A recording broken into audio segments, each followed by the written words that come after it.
I think we're all confident that with the millions and millions of dollars of R&D that the large providers are investing into intelligent automation tools, that it could become a barrier. I think it won't for the following reason, that some other kinds of providers are seeing the development of intelligent automation tools and helping people create those tools as a differentiator, and are going to be giving away a lot of these tools. And my favorite new example is Google Cloud. So Google's coming up fast, trying to catch up with Microsoft and Amazon and cloud services. And the way that Google's trying to differentiate itself is giving away a lot of these tools, creating tools that developers can use to generate intelligent automation tools, new ones, in Google's cloud to keep people there. And so what I expect is over the next couple of years as we move here, more and more of us will be talking about how we've leveraged tools that are free through services like Google Cloud with which to compete with intelligent automation tools. Okay, Santiago, back to talent. So I've got two general sets of questions for the panel related to talent. Clearly, we don't want it to become a barrier to entry.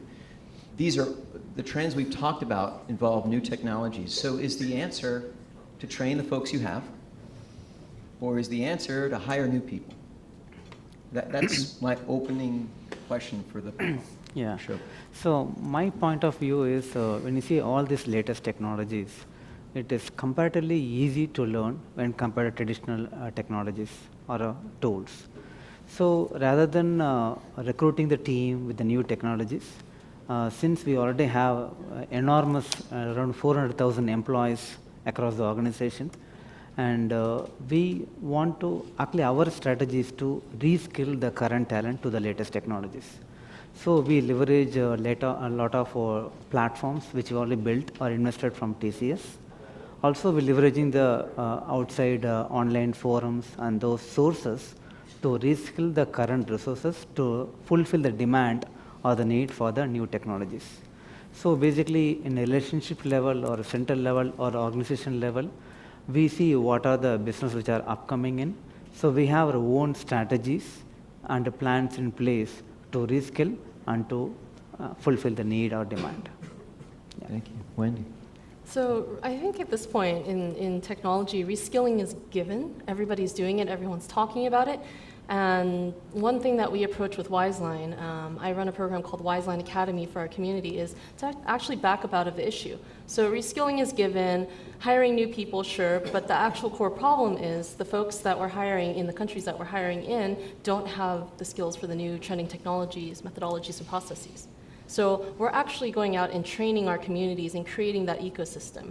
What we've done, for example, is we've partnered with Tec de Monterrey, Mexico's best engineering university, and we're offering certifications from them for things like React, learning to use Scala, and being able to build new things on new frameworks. And so being able to actually change the nature of the community, what the talent knows in your community, and being able to make your community more competitive is actually creating a better set of talent that we can either hire now or eventually hire, and also bring in more competitive technology companies at large and small scales, and even start new entrepreneurs in that community. So it generally becomes a stronger technology hub for us, particularly in Mexico where we focus. That's very exciting. Santiago? I think that this is the part of the job that makes me more proud of what we do in TCS. As I said before, we invest huge amount of our budget in not only training new resources into the company, but reskilling our existing resources. And linking this question to the comments from Carlos yesterday, who was talking in the Illuminate Awards, I feel that while we are reskilling our people or training new resources, we are putting a lot of money into our communities, into our local communities, because we are giving them the tools to perform not just in our company, but for the lifelong. And our CEO always say that we need to embrace, and I really like, this is kind of a buzzword again, but I really like it, that we need to embrace the lifelong learning, right? So I gave a very brief history of TCS since 1968 till now, all the waves of change that have happened and how TCS has adapted. And I believe that is to a huge amount, that is a part of our success. And I believe more waves of change are yet to come, right? Somebody was saying today that artificial intelligence is yet to be leveraged in the most efficient way yet.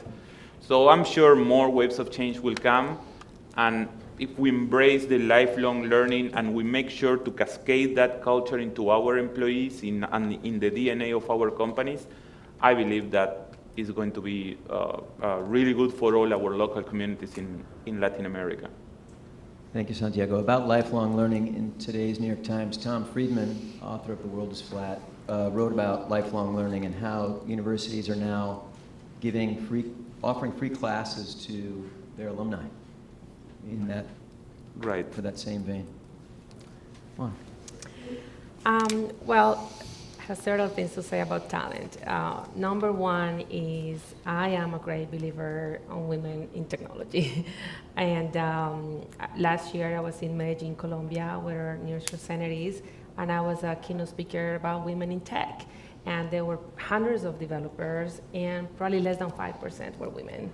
So I was talking to men about how everyone can be part of the solution. It's not only philanthropical, it's a mandate. If we want to stay competitive and we want to tap into this talent that has so much potential, then we need to support these initiatives. And even from a business side, for example, at Maslow, we have these referral bonuses, right? Our own team refers other people that they know and trust. And so what we did is we said, if you bring a woman in technology into our team, the bonus is going to be higher. And guess what? If it is for a leadership role, if it is a technical leader, if it is a scrum master, we're going to do it even higher. And that really activated the whole ecosystem. And they went and looked in LinkedIn and in their social networks. And we brought many women in tech to our company. And it's been really exciting to see that dynamic change. So that's definitely an area that I think we should all focus on. When you ask about do we get new talent or do we train, I think we definitely had to do both, right? Because the challenge is high. And at Mass Global, not only getting great new talent is important, retaining our existing talent is probably even more important because we've already made an investment and they already understand our culture and our way of working. And so we want to keep them motivated, and they know that all these trends are going on, and if they're not part of it, then you're going to lose them. So we have innovation efforts, even those that are in projects that don't use these technologies, we give them a chance to participate in internal efforts and to learn about these technologies. So I think it's important to keep that flowing in the organization.